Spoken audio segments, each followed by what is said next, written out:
Hi, welcome to Zgadgetreview. Little Big Planet 1, 2, and 3 has been offline for over a month now. The servers are finally getting back to normal working order, but there's still intermittent outages. Now, why is this so important? Little Big Planet, if you were not aware, was a game that not only uses created content by the developer, but also relies on the community's content that was created for other people to play. So a big part of the game is for you to be able to download levels that are made by other players. By not being able to access the servers on the games, then it means that there's a lot of stuff that you don't get to play. You are stuck with the original levels that shipped with the game. A big selling point of this game is that you are able to rely on the levels that are created by the community. Now, one of the issues is that, like for example, the Master Chief Collection, all the games rely on one specific menu. So if the server is off for one game, means that the server is off for all games. One of the theories on why the servers went down is that the game received a DDoS attack from a disgruntled player.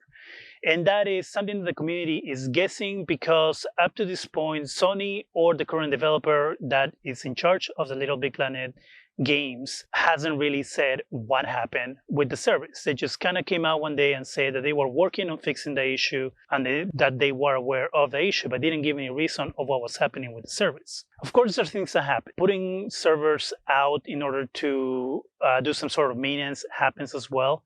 But the issue with this is that the servers went down at the beginning of March and they just started, like I said, going back on, and we're almost at the end of April. It's not so much that the servers went down, but there was no communication from the companies in charge of this game. And yes, you could argue that there aren't that many people playing Little Big Planet 1, 2, and 3, and it costs money to service the servers and to keep this going and all that. And eventually these servers are shut down and these games are kind of taken offline. And that wouldn't be such a big issue if a game was technically a one-player kind of type game, like for example, if Control, if they didn't support servers for that game, you can still play the game. If we're talking about any of the earlier Rainbow Six games, you could play the campaign. Yes, you wouldn't have access to multiplayer, but you could still play a campaign that is robust and gives you, a good experience.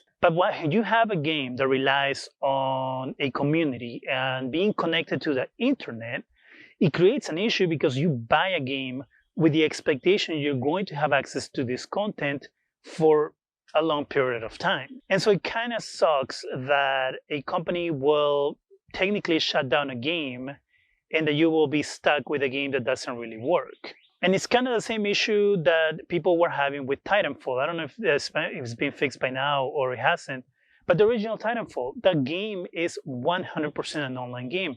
There's no single player campaign. So when you buy the game, if they decide to shut it down, you're screwed. You spend money for a game that won't work anymore. And you are stuck with a limited time game. Kind of like free-to-play games make sense from that standpoint because technically those games are going to continue being serviced as long as the game is viable. Eventually, if the game is not viable, it's going to get shut down. But that means that you really didn't spend any money unless you bought the extra content that comes with free-to-play games. But no one forced you to pay money for that game to have access to that game. You could have access to the game without spending one penny. If you spend money on the game, it was because you wanted to do it. When you spend money on a game and you pay full price for a game, you are buying the experience of the game. If you are going to have that game shut down and not have access to that game anymore, shouldn't developers give you your money back? Shouldn't you be given something in exchange for not having access to that thing anymore? And I know what you might be thinking. Well, if you get to play that game, then you got to play it, you got to enjoy it, so you got your money's worth. But what if I didn't? What if I love that game and I hope to play it in the future? I hope that if I have kids that I want to play that game, kind of like some people do with Little Big Planet. Some people play those games with their kids. So where does the responsibility of the developer come in, and where does the responsibility of the consumer come in? Shouldn't there be a way for these online games that you get charged full price to have some sort of commitment from the developer that they're going to keep the game going for X amount of time.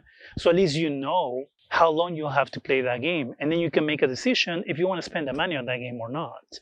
And this wouldn't be the first game that this will happen to. It happens to a lot of games. As time goes, people don't play it as much, and eventually the game, or if they have any sort of multiplayer portion to it, gets shut down. And that's very different from having a game that's 100% online, that you're relying on the developers to keep the game alive. This is something kind of like with movies, which I did a video on that as well, that you're relying on these companies when it comes to these digital things. And as we're moving towards that environment and physical media is becoming less and less consumed and everything is getting more digital, I think there's got to be a point where companies give an expectation to consumers of what they can expect and how long they can expect to have access to these digital goods.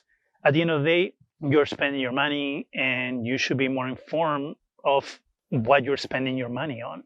Because if you're spending your money, you should have some sort of expectation on how long you're going to be able to access what you're paying money for. Can you imagine if you bought a car and if the company, let's say, went out of business and it relied on internet connection, the car just stopped working one day because it couldn't connect to the internet anymore? Wouldn't you be pissed about that? Wouldn't you ask for your money back? It's kind of the same thing for a game. It's not as expensive, but you still pay money, your money that you work for, on something that you don't have access to anymore because this company arbitrarily decided that you shouldn't have access to it anymore. What do you think? Do you think that this company should give us an idea of how long we're going to have access to these digital goods, especially if the game relies on an internet connection and the developer to keep that internet connection going for us? Let me know in the comment section. That's it for me. Go ahead and subscribe, give us a thumbs up, it really helps the channel. Go ahead and hit that bell so you can be alerted every time we have new videos. And thank you for watching me in this new environment.